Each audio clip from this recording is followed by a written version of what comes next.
is their time.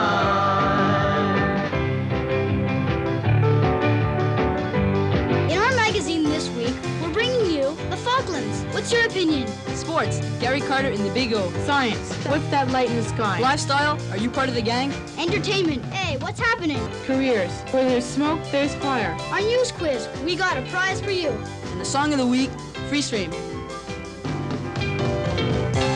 Hi, I'm Cheryl. Hi, I'm Stuart. I'm Nick. And I'm Richard. I'm Andrea, and welcome to our magazine.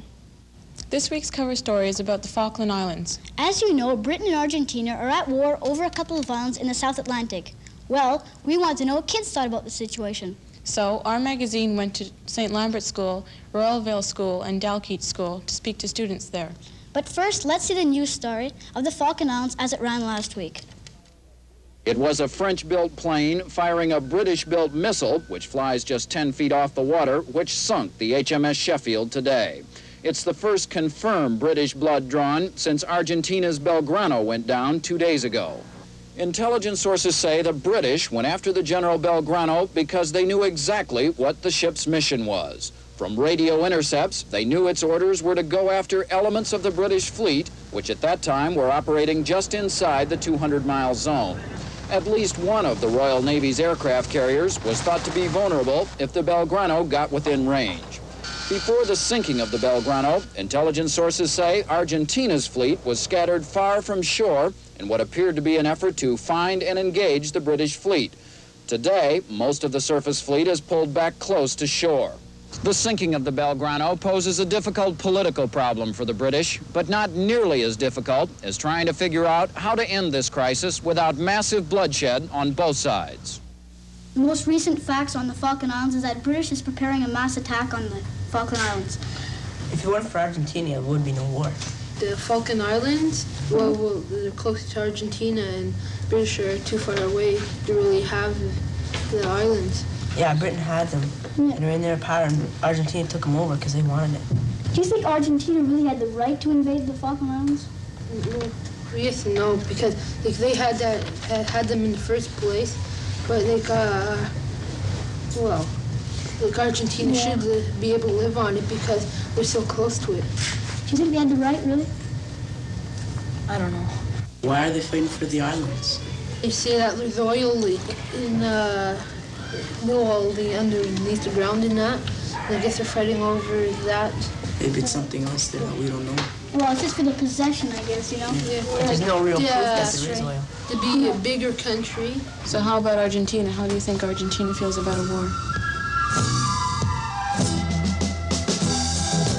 Argentina and the school children in Argentina have always believed that the islands belong to them.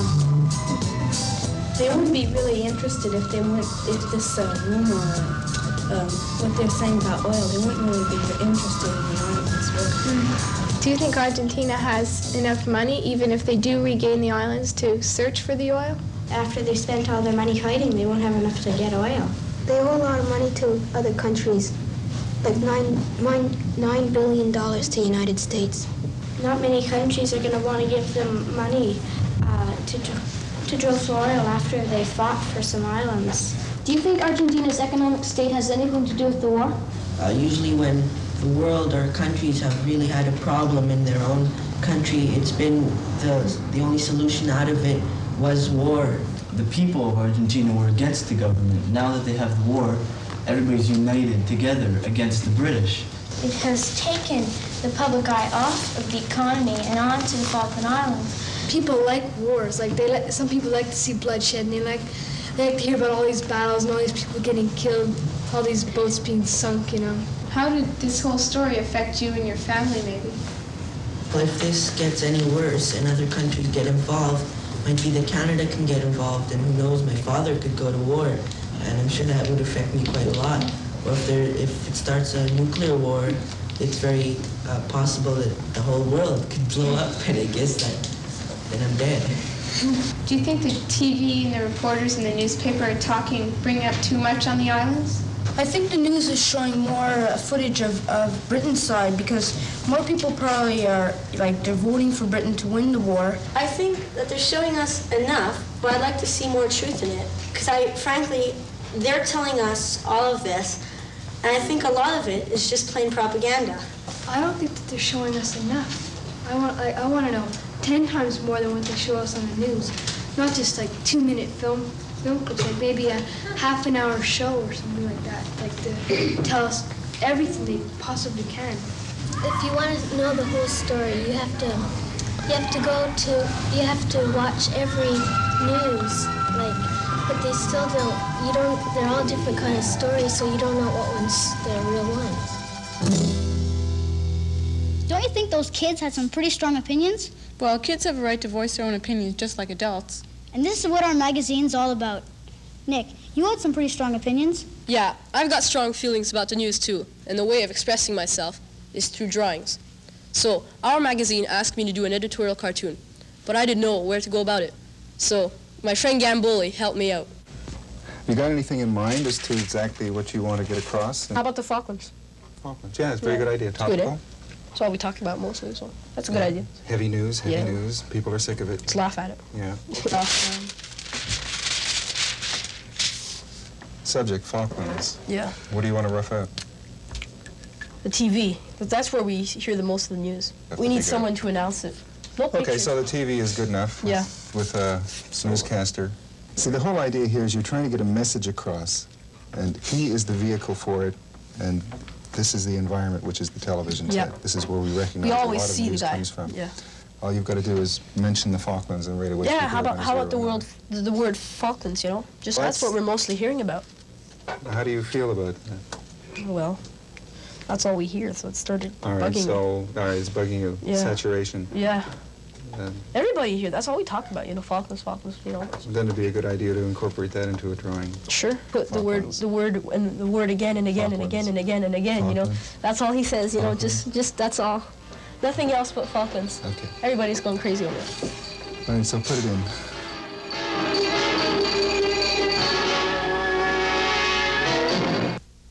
And now for the news. Falklands, Falklands, Falklands, Falklands, Falklands. And now the sports update. Bill Hoagland, you're a well-known news commentator. Do you think TV or the reporters tend to make us choose sides?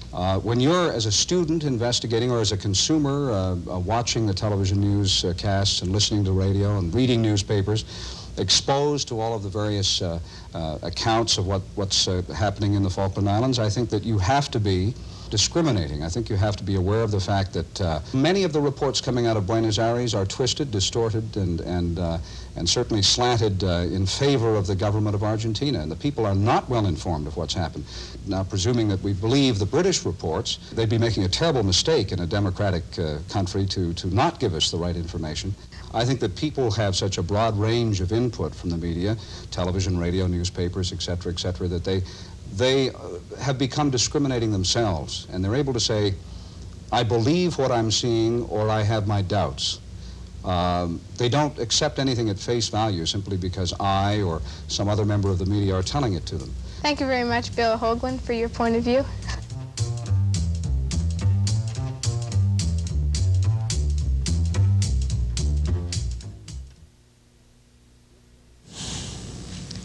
This week in sports, people have been tuned in to the battle for the Stanley Cup.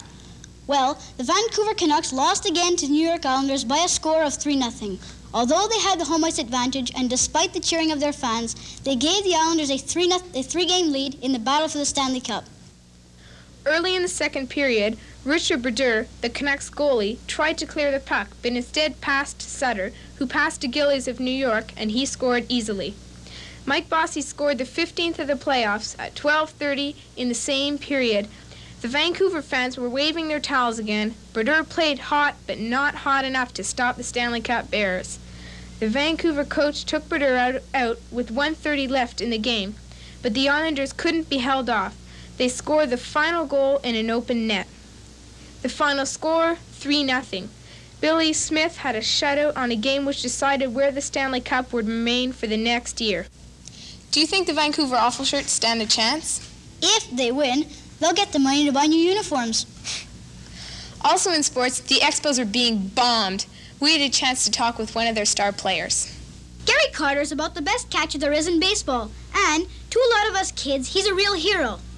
So, after signing about 1,000 autographs for us and our friends, he's managed to tell us a little about himself. Well, Stuart, I'm originally from California. I was born in Culver City, and I grew up in Orange County, and the town that I grew up in was in Fullerton.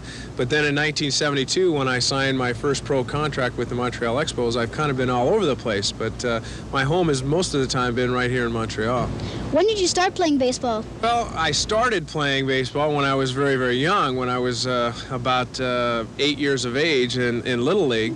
I collected baseball cards like I think most young kids do, and I had a dream of being on a baseball card at one time, so it's been a dream of mine throughout my whole life. Yeah, I've been on quite a few baseball cards. I loved football when I was playing in high school, but I really felt that my career was going to be in baseball. Everybody says that you have just about the fastest eye and hand in baseball. What do you look for when a guy's on first and he's running about to steal? Good Lord bless me with some good peripheral vision, so I see the guys coming out from there. And all I try and be when I'm behind the plate and trying to throw, I try and be quick and accurate. I don't try and throw the ball as hard as I can, because then you're going to take more time away from yourself. The quicker you get it down there and the more accurate you get it to second base, the more chance you're going to have to throwing the guy out. How do you feel when you see the other guy taking your place as catcher, taking your job? Well, I've known that ever since I signed a professional contract, that there's always someone that's behind me that's going to try and get my job. And what that does for me, it gives me an incentive to work that just that much harder. In other news, it looked as if Montreal wasn't going to have a football team after all. But on a sudden decision made by the Football Association, yes, the Alouettes will play this season, but under a different name. Now let's see some kids in action.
Là-dedans, mais je trouvais ça extraordinaire de voir du monde sauter.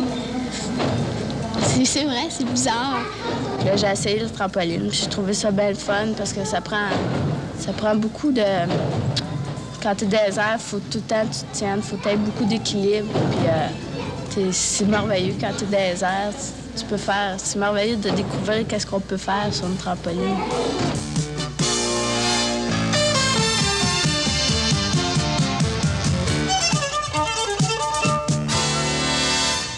Those are kids at the Pontvio Secondary School in Laval. If you'd like to try flying, try the trampoline. It's fun, it's safe, and everyone can do it. So call your YMCA or your local community center for more information about trampoline classes. Rich? It may come as a surprise to some people, but the red and white rocket in front of the National Museum of Science and Technology in Ottawa is not really a rocket. It is actually a lighthouse. Our magazine went to the National Museum of Science and Technology to find all about lighthouses. How far does that light shine? That light, if you put the light bulb that it had at Cape North, could be seen for 22 miles. How many watts was that bulb? Well, this one is only 100 watts, but normally, the one we normally keep in there is 1,000 watts. So the light can be seen 22 miles. How did you transport it from Cape North? With great difficulty. No, it was taken out by tractors, semi-trailers. We took it apart, first of all, in Cape North. And it was transported here.